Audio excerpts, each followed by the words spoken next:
नमस्कार, स्वागत है न्यूज 21 में। मैं हूं आपके साथ हर्षदा। सबसे पहले बुलेटिन में बात करेंगे खाजूवाला की।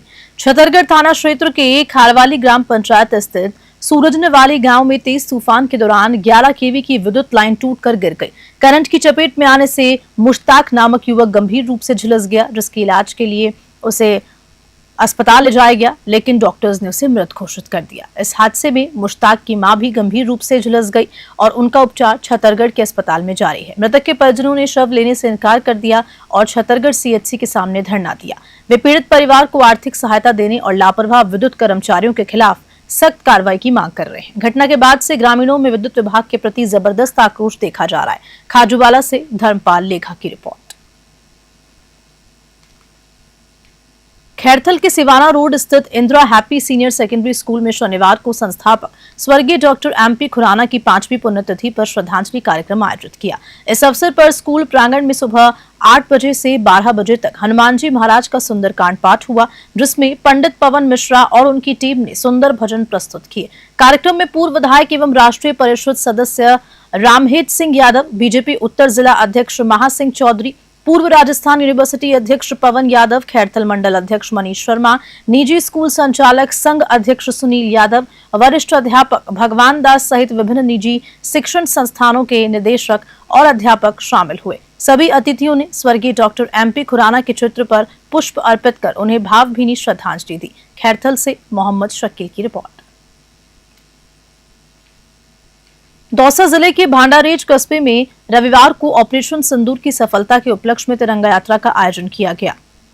इस यात्रा के माध्यम से भारतीय सेना के प्रति सम्मान और समर्थन प्रकट किया गया। तिरंगा यात्रा का नेतृत्व क्षेत्रीय विधायक विक्रम बंशीवाल और बीजेपी जिला अध्यक्ष प्रभु दयाल शर्मा ने किया। इस यात्रा में राजकीय स्कूल से प्रारंभ होकर कस्बे के प्रमुख मार्गों से होती हुई खेड़ली दरवाजा पर जाकर संपन्न हुई। पूरे मार्ग में भारत माता की जय, वंदे मातरम और हिंदुस्तान जिंदाबाद जैसे जोशीले नारों से वातावरण देशभक्ति से सराबोर हो गया। विधायक विक्रम बंशीवाल का कहना है कि हमारे सैनिकों ने ऑपरेशन सिंदूर में जो साहस और पराक्रम दिखाया, वो पूरे देश के लिए गर्व का विषय है और हमेशा अविस्मरणीय रहेगा।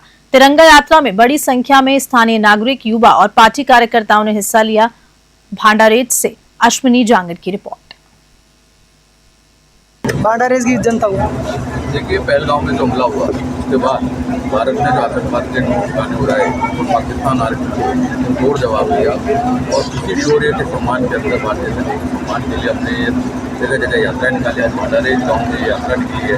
सभी में बड़ा जोश है, सभी युवाओं में बड़ा जोश है और सब भारतीय सेना के इस गौरव को सलाम करते हैं। देखा जा रहा है कि ये तिरंगा यात्रा केवल भाजपा के या देशभक्ति लोग निकाल रहे हैं, तो कांग्रेस को क्या परहेज है? देखिए कांग्रेस की सोच है, जो उनको सोचना है वो सोचे। मैं ये जानता हूँ कि इसके ये जो तिरंगा यात्रा निकलती है इसमें सभी सामाजिक युवा संगठन, सामाजिक संगठन और उन्हें किसी ने भी भारतीय जनता पार्टी के कार्यकर्ता जरूर है, लेकिन कोई भारतीय जनता पार्टी का कोई बैनर यूज नहीं किया है। ये सब आम जनता मिलकर निकाल रही है और उनके साथ है। रायसिंह नगर से खबर है, जहां भारतीय सेना के अद्वितीय साहस और ऑपरेशन सिंदूर की सफलता के सम्मान में रायसिंह नगर क्षेत्र में रविवार को एक दिन भारतीय सेना के नाम कार्यक्रम के तहत विशाल तिरंगा यात्रा निकाली गई। यात्रा की शुरुआत ठाकरी गांव से हुई और समापन शहीद बीरबल स्मारक पर हुआ, जहां सेना के शौर्य को नमन करते हुए श्रद्धा सुमन अर्पित किए। इस तिरंगा यात्रा में बीजेपी की पूर्व लोकसभा प्रत्याशी प्रियंका बेलान, पूर्व विधायक बलबीर लूथरा, पूर्व जिला अध्यक्ष आत्माराम तरहा समेत सैकड़ों बीजेपी कार्यकर्ता और ग्रामीण शामिल हुए। देशभक्ति नारों और जोश से भारी इस यात्रा के माध्यम से लोगों ने भारतीय सेना के बलिदान और शौर्य को नमन किया और राष्ट्रभक्ति का संदेश पूरे क्षेत्र में फैलाया। रायसिंह नगर से राजू शर्मा की रिपोर्ट।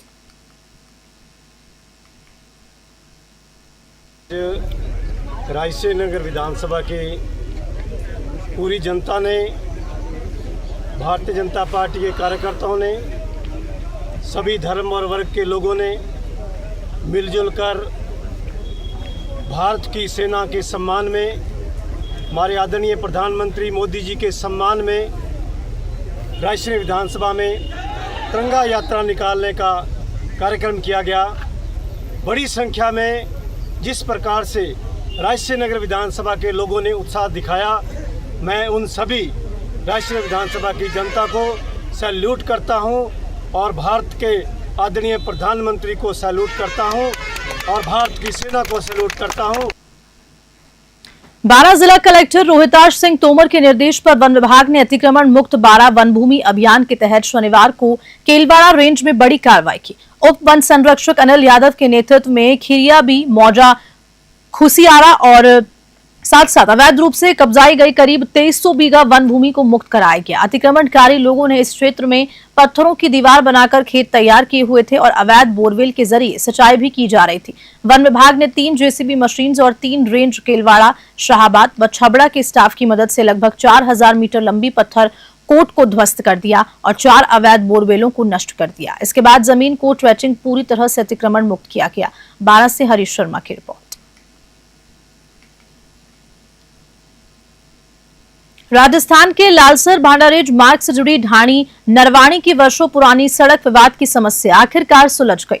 मुख्यमंत्री रास्ता खोलो अभियान के तहत प्रशासन ने मौके पर पहुंचकर पुलिस जाब्ते के साथ रास्ता खुलवाया। रास्ता खुलते ही ढाणी वासियों के चेहरे खुशी से खिल उठे।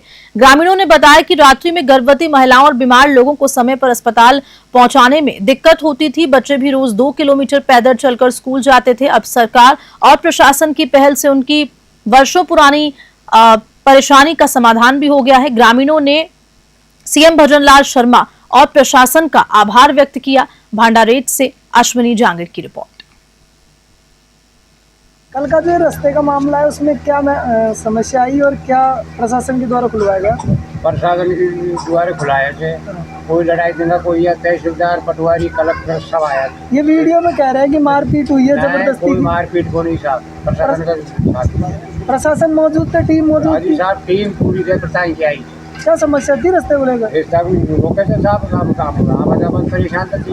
परेशान ये मुख्यमंत्री रास्ता खोलो योजना के तहत डीएलसी रेट जमा करा दी। फिर क्या समस्या? लड़ाई झगड़ी? कोई लड़ाई झगड़ा कोई। क्या समस्या थी रास्ते को लेकर जो प्रशासन ने आकर खुलवाया?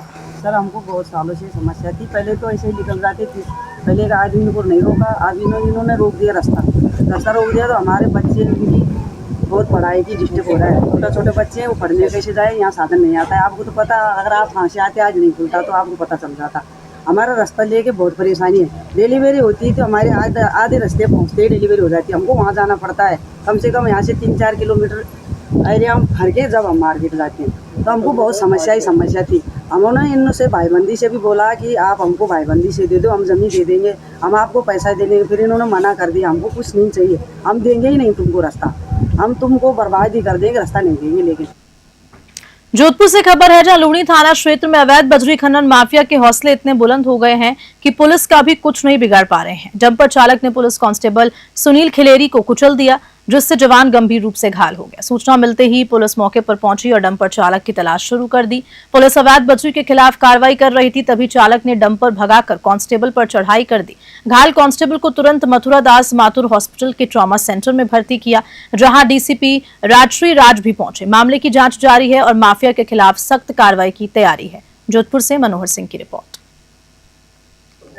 आज सुबह खेजड़ी के पास लूणी पुलिस की गाड़ी नाकाबंदी कर रही थी। उस समय एक डंपर था जो अवैध बजरी से भरा हुआ था। वो खेजड़ी से निकला, खेजड़ी से करीब 1 किलोमीटर तक पीछा किया, फिर वो साइड वाली रोड पे जाके और रुक गया था। और रुक के उसने अवैध बजरी खाली करने की कोशिश की और जो ही रुका तो पुलिस का सिपाही उसके पास गया और जाने के बाद उसको रोका तो उसने कट मारते हुए उसके पेट से और पाँव से उसका पहिया निकाल दिया। तो उसका इलाज एमडीएम में चल रहा है। कहाँ से चोट लगी? ये सुनील जो डंपर से मारने से ये लोनी एरिया में इसका एक्सीडेंट हुआ था। अभी ये मथुरादास माथुर अस्पताल के हमारा जो रेड जोन आईसीयू है ट्रॉमा सेंटर में, वहाँ पे ये एडमिटेड है।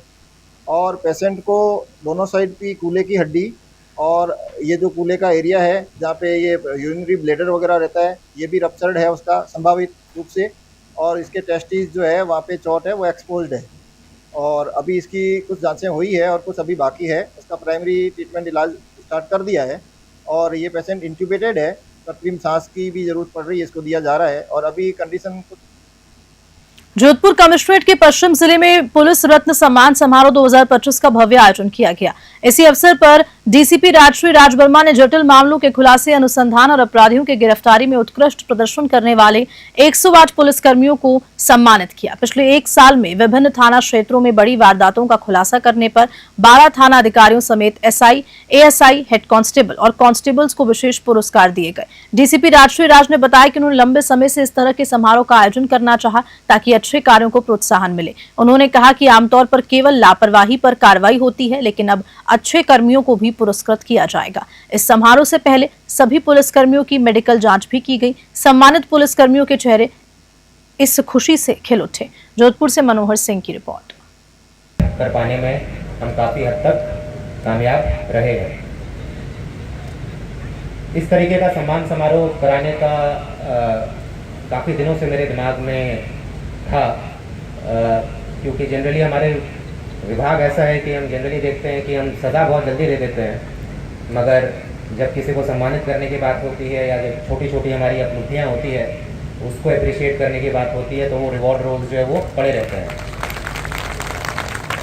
और मैं भी चार्जशीट देकर OR में बुला कर स्पष्टीकरण मांग कर थक गया था। तो जैसा मैंने बताया कि पिछले कुछ महीनों से मेरे दिमाग में था कि इस तरीके से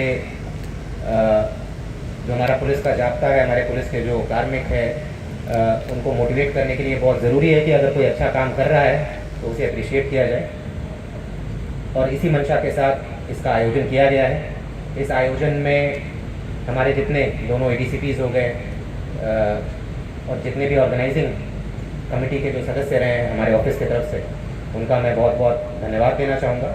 बहुत ही प्रोफेशनल तरीके से और बहुत ही व्यवस्थित तरीके से पहली बार इस तरीके का आयोजन हुआ है पश्चिम ज़िले में, और मैं आशा करता हूँ कि आगे भी इस व्यवस्था को हम कंटिन्यू रखेंगे और रेगुलर जो है इस तरीके का समारोह कराएंगे। जनरली एक चुनौती ये रहती है इस तरीके के कार्यक्रम में कि जिन लोगों का चयन हो रहा है वो सही तरीके से हो, बिल्कुल निष्पक्ष तरीके से हो। हमारा ये प्रयास रहा है कि जितने लोगों को भी हमने यहाँ पर सम्मानित किया है, चाहे वो बीट कांस्टेबल हो, चाहे वो IO हो, बिल्कुल ऑब्जेक्टिव क्राइटेरिया हमने रखा था कि भाई ये काम किया है तो इतने अंक मिलेंगे, ये काम किया है तो इतने अंक मिलेंगे। इसके अलावा जिन लोगों का या जिन थानों का, जिस टीम का विशेष योगदान रहा किसी प्रकरण को खोलने में या किसी अपराध होने से पहले अगर उन्होंने त्वरित कार्रवाई करते हुए, काफ़ी प्रोएक्टिव होते हुए अगर जिन्होंने काम किया है उनको हमने चिन्हित किया है। फिर भी ऐसा हो सकता है कि कुछ लोग बच गए हो या फिर हमारे संज्ञान में ना आया हो, तो उनको चिंता करने की आवश्यकता नहीं है। जैसा मैंने कहा कि अभी भविष्य में भी हम करते रहेंगे और उन लोगों को फिर से हम कंसिडर करेंगे कर पाने में।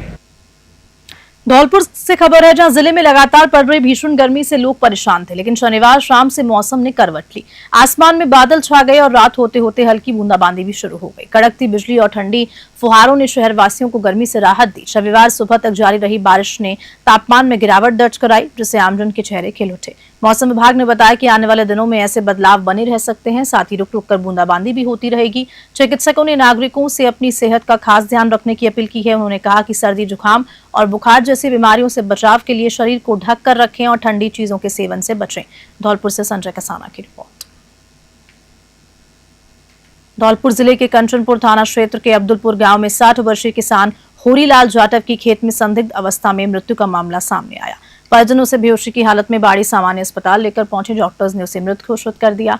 पुलिस ने परिजनों की मौजूदगी में पंचनामे के बाद शव का पोस्टमार्टम कराया।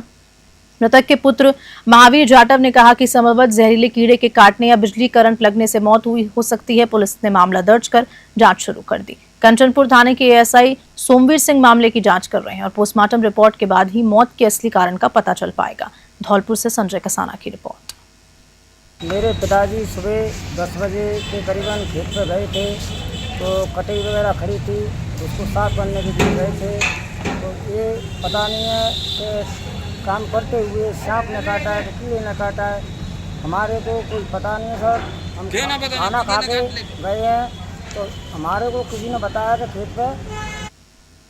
शहर के पुरानी अनाज मंडी स्थित हिंदी पुस्तकालय समिति के अरुण सभागार में हाईटेक सीड्स कंपनी हैदराबाद के किसान शिक्षा अभियान के अंतर्गत किसान गोष्ठी का आयोजन किया गया। संभाग के सहायक निदेशक कृषि विभाग देशराज सिंह मुख्य अतिथि थे। उन्होंने सरकार की कृषि जन कल्याणकारी योजनाओं और खरीफ बुवाई की उन्नत खेती के बारे में किसानों को विस्तार से बताया। संभाग के सहायक निदेशक कृषि राधा रमन ने उन्नत बीजों और जैविक खेती की महत्वता पर प्रकाश डाला। हाईटेक कंपनी के क्षेत्रीय अधिकारी केशव डागुर ने बताया कि बाजरा की 4251 किस्में कम बारिश में बेहतर उत्पादन देती है। कार्यक्रम में कृषि अधिकारी महेश जादौन, राजकुमार अग्रवाल, श्याम बंसल समेत कई अधिकारी उपस्थित थे।